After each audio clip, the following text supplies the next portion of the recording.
Ungqongqotjhe wezokuthutha ufikile Mbalula uthi kuyokubiza imali engaphezulu kwe-5.6 billion rands ukulungisa umthangalasisekelo wokuvuselela kwendlela namabhlorho ahuhulwe zinguruuru nenkhukhula KwaZulu-Natal.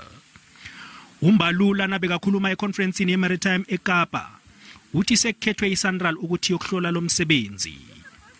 The provincial roads that are affected and the municipal roads, the estimate is 5.7 billion that they've given us. We will verify that, but on our part, we will reprioritize to assist them because they don't have the resources to fix some of those roads. It will take them years to fix those roads.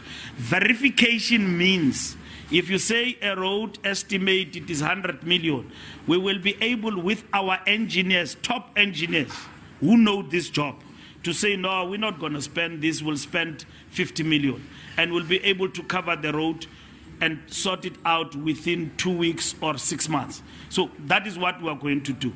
We do have the preliminary report that gives us those particular figures. It's not a problem. But from our side, SANRAL, in terms of the damage on the national road in KZN, around the Tekwini and so on, N2 and N3, we know we will not spend less than 700 million.